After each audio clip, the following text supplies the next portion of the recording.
So the CEO, who was really instrumental the whole time, he said he wanted the training to be around knowledge, show what you know, write it right, data, and judgment. So knowledge, we were trying to get, I don't care if you can spell or write a paragraph about a certain disability, but what we noticed was our staff wasn't even able to like articulate, you know, social story. What is it? I don't care if you can write it. I don't care if you have a paragraph, but we really wanted to get them more comfortable with talking about the strategies we're using and autism in general. We had one or DSP who was a one-on-one and then became a house manager of a member with autism for 18 years. And I asked him what autism was, and he said it was when you're you can't read or write and you're intellectually impaired. And I was like, oh, no.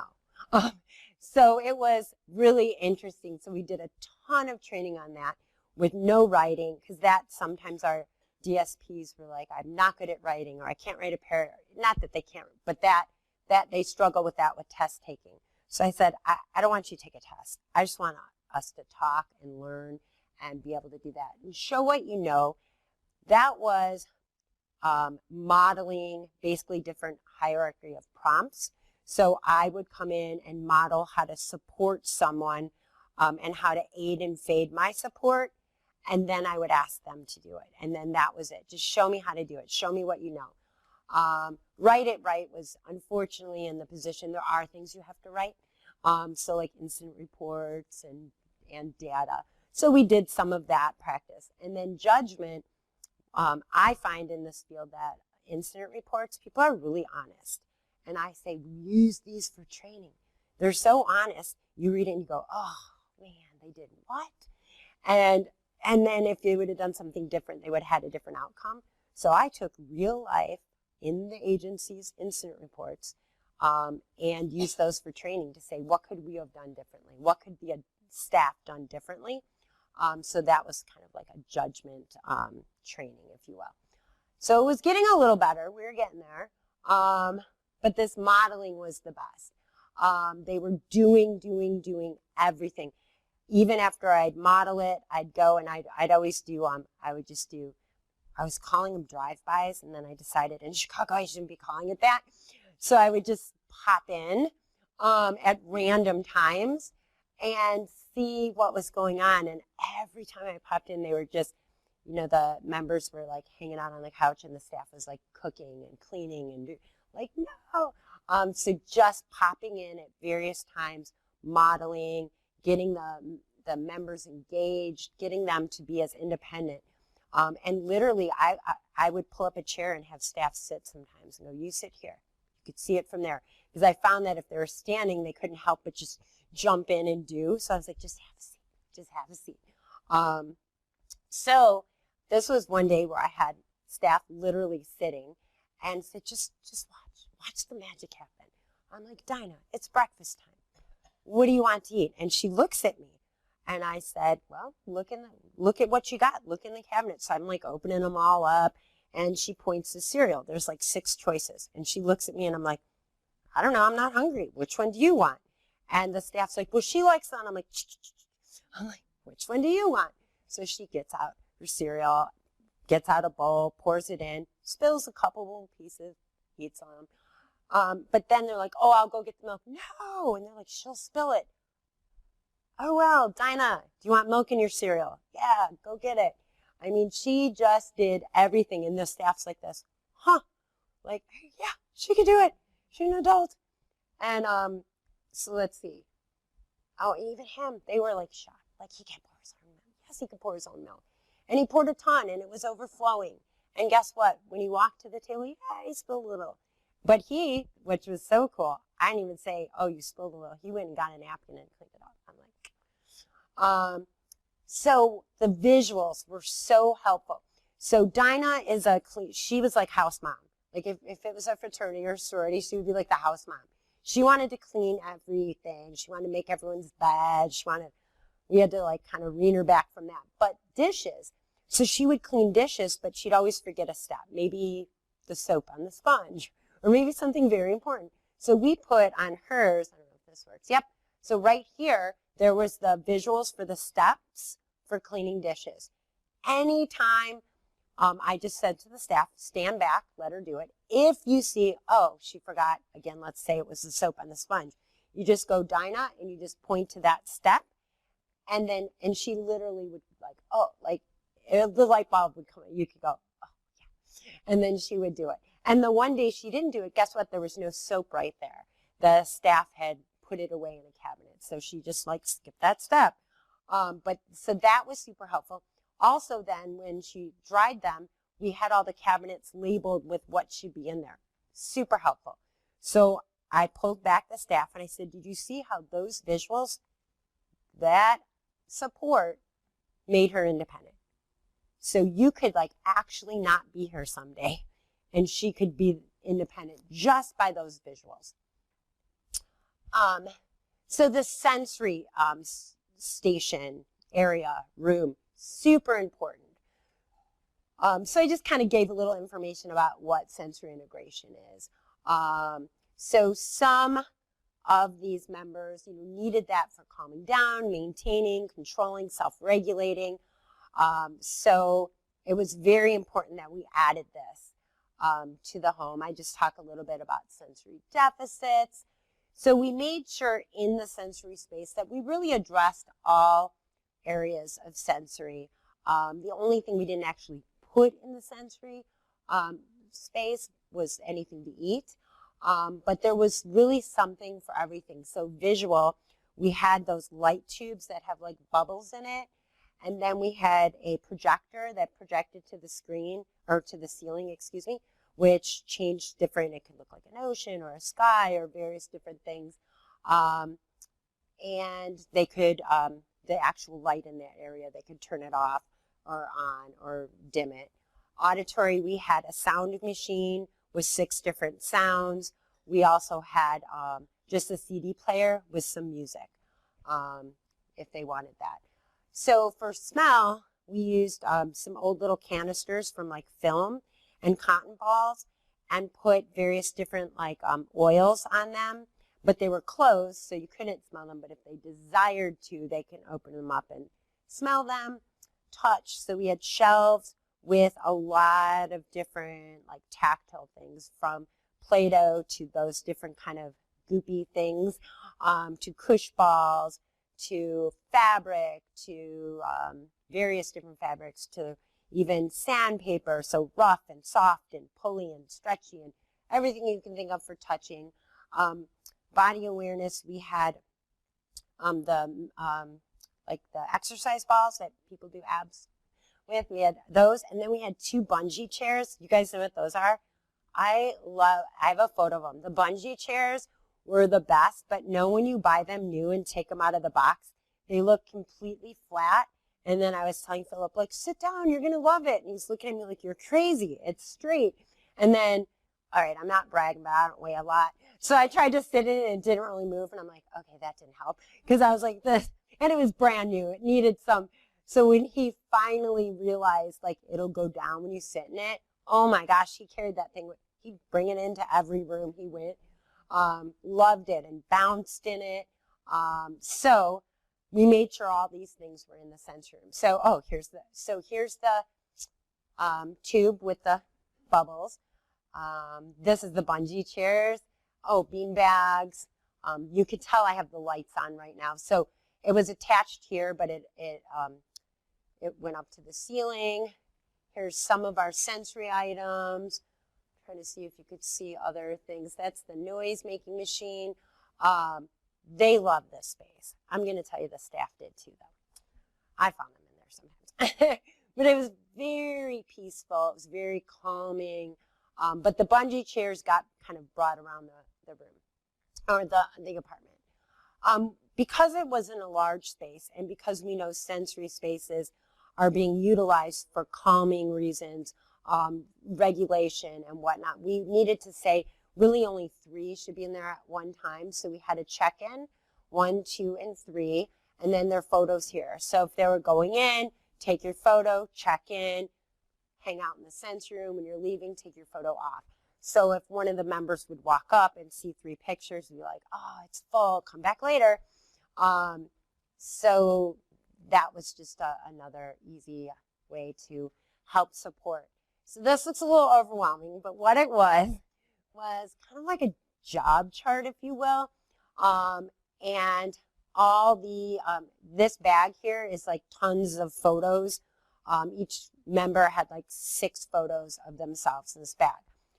So I asked the staff every week, once a week, to sit down with all the members around the table, the board in the middle, everyone has their pictures, and as a house, as a team, decide who's going to do what on what day. Now, granted, some things don't need to be done every day. You don't have to, you know, clean the bathroom every day, and maybe everyone just has like their own day to do laundry.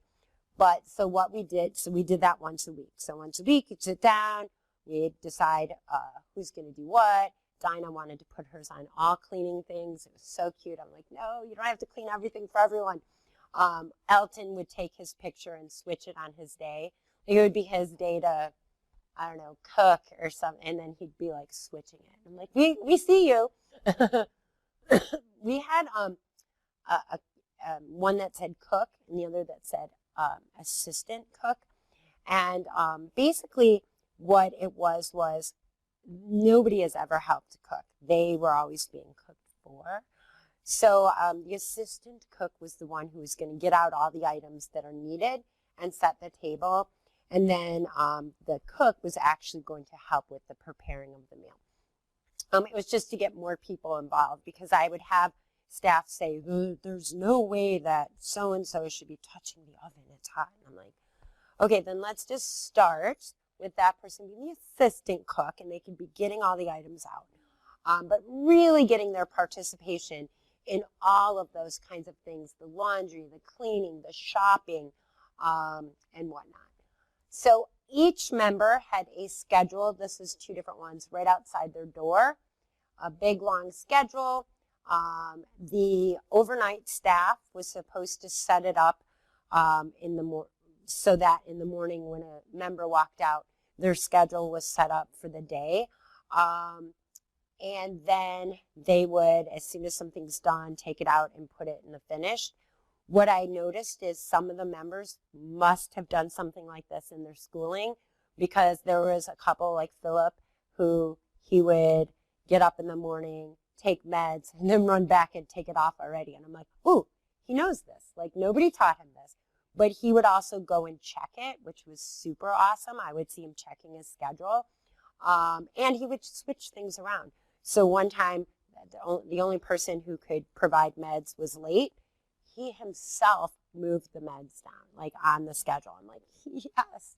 So really hard to get staff to follow through with this. Really, really hard, but so beneficial for the members. Like, for instance, if there was an at-date program, or today was a grocery shopping day, or whatever it was, it really, really helped the members process and be ready for their day. So my little pop-ins where I'd say, why isn't the schedule up? Why aren't the schedules up? Oh, that was the night shift. Well, okay, you're correct, but when you walk in and it's not there, put the schedules up. So we also had visuals by the door. So this one was particular just for when you're leaving a day program. Put your shoes on, grab your lunch. Do you need a jacket? Well, let's go to the van. And then the other one was just some possibilities of some other things. If you're going shopping, van, park, walk, yard, stuff like that. So so what I asked them to do was to model, because we know that aided language stimulation, the idea of modeling a form of communication so that the person then realizes what it's being used for, was super important. So I would tell the staff, if you're going somewhere, you know, like, all right, come on, you guys, we're going shopping, point to it and walk out the door. I gave them the story of, you know, how many of you have your own children when they were babies? How many times did you model mama or papa? Probably 1,000. And then what did you do the day they said mama? You threw a party, right? I said, so what I want you guys to do, because not one of these members had a functional, formal means of communication, not one of them. And so I said, we have to help with this. I said, so I need you to model using visuals, using communication books, which we also used. And when they use it, you got to throw the party, because this is new to some. Maybe some had it in high school. I'm not sure. These members did happen to be kind of young adults, if you will. They were 30 and under. So that aided language stimulation was super, super important. So this was just that one that Dinah used for washing the dishes, labeling where dishes go, glasses go, like all the cabinets had labels. Really helped with the independence, microwaves, pots and pans. And what this also helped with is the person who was cooking, because we use the same visuals. I might say get a spoon, get a bowl, get a pot, and then they would know where to get those from. Oh, here's my cook and assistant cook. That is a work in progress. Visuals in the bathroom, these were great, really helpful. This self checklist, we had it's laminated. We had a dry erase marker. Alton would be so funny because he's very vain. Oh, yes. Sorry, was your arm up for a while? Oh, good. Hi, I'm Andrew from Access to Independent Living, or Access to Independence. I'm an independent living coordinator and a assistive technology specialist. The question I have regarding the labeling of the kitchen area, some of the more dangerous areas, do you have like some sort of special warning material, or that warning tape, or do you do warning training for dangers, like this could burn you, anything like that? So I did use some of the, thank you for the question. I did use some just regular tape, but then what I realized was, because they're so used to, because we were using tape for other things like the pacing area, even though it was a different color, I actually bought reflector tape. So it's red reflector tape, and changed it out and put red reflector tape. I put it on the handle of the stove and on both sides. And I mean, we went over it with the members. I also used a visual of, let's see if you can see it on the stove. I'm not sure if I have a picture of it, of hot, like the Mayor Johnson picture symbol of hot. You know, what's hard with that is it's not always hot, right? And if our members with autism are very literal. They're like, oh, you lied to me.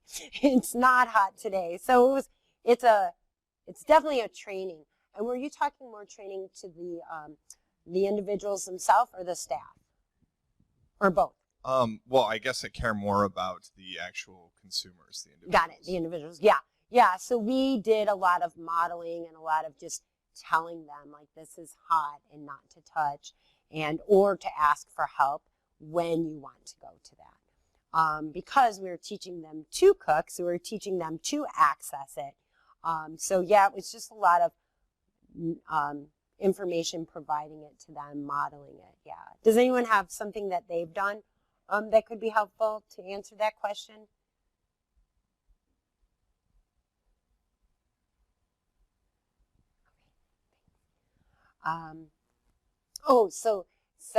The visual in the bathroom. So Alton loves the checklist. He's a little vain, and he would check off the stuff, and then at the end it says, "Are you looking good?" And he'd be like this, and we're like, "Okay, yep, you're looking good." But he would check them all off, and really then do it, like, because I think it says, are your teeth brushed? Is your face clean? Is your hair? So sometimes you'd see him check it off, and then we're like, and he's like, oh, and he'd wipe it off, because like he didn't brush his teeth, but he like checked it off. So we had visuals even in the shower, and I gotta tell you, the one girl, the one who was like holding someone's hand while she's showering and having assistance, I'm like, gosh, she's 29 years old. She's physically able, there's nothing physically wrong, to take her shower herself. And the staff's like, well, she'll forget one of her body parts. I'm like, I'm sure I've done that, but okay. So I just put, it's laminated, it's Velcroed, like it'll stay there forever. And we like just taught her to point to it and do it, point to it and do it, point to it and do it. And I'm like, all right, it took about a month and a half. I'm like, but how awesome is that? You don't have to have an adult looking at you while you're naked taking a shower anymore. Like, it was that's so empowering. And I told the staff, I said, look, talk with her. If she still feels comfortable, you could sit in the bathroom, but curtain closed, job done by herself. She's an adult. If she needs help, she can, give you a sign for help. So the communication books. So none of them had a formal means of communicating. So I just kind of made some generic, for lack of better words, communication books and kind of had them all around the house. At first, I just had 2, one on each floor. And then they loved them so much that I was like, okay, we have them all over.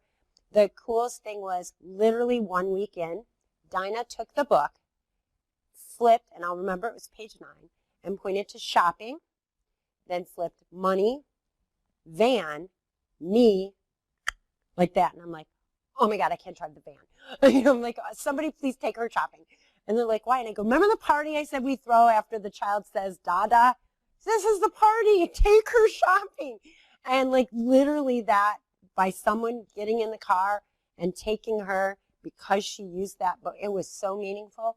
I mean, she had her coat and she was standing at the door. I'm like, she just said, get your money, want to go to the store, let's go in the van, and we're out of here. I said, that's huge, because doesn't mean you have to take her every time. I said, but the fact that she just said this first time ever, you have to throw the party, you have to bring her there. And we'll deal with, if she asks for this every day, multiple times a day, we'll deal with it then. But that was, to me, so exciting. And then we found that she ended up taking one of those communication book and put it in her nightstand. So I'm like, yeah, she now knows how powerful this is, right? Like, she's like, oh, I'm going to take this voice of mine and keep it with me at all times. So she would flip through that book, and I'm like, okay, so we need to make this a little more robust. We need to give her more opportunities to use it. And that whole aided language stimulation. So we did a lot of, I did a lot of modeling of the use. We would have it out at dinner. We'd have one in the bathroom. There were some of the members, I think, were just modeling Dinah using it, which was so cute, because they would just do this, and I'm like, yeah, they didn't really point to anything, but they looked so proud of themselves because Dinah got a big woohoo. So then I said, well, maybe we need some more basic then. Like, maybe that was too much for them. They needed maybe one picture on each book, something like that. So we did modify some of them for different opportunities. Now, I know we have lunch here in like 2 minutes maybe, so I don't want to go into another slide. But do you guys use any like communication books, or do you do like a formal one, or PECs, or do you just use, I'm sorry, you shook your head, so I'm looking at you.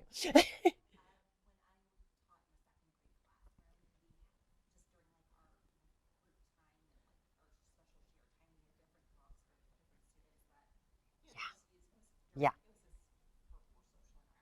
Oh yeah.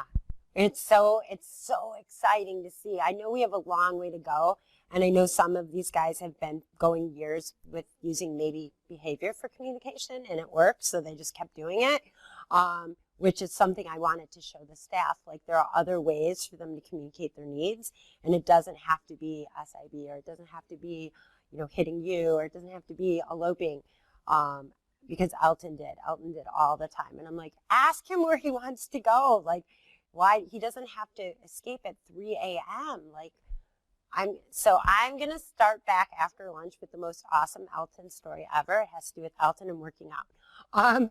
But I'm going to let you, I don't know about the lunch, so can I have, yes, okay.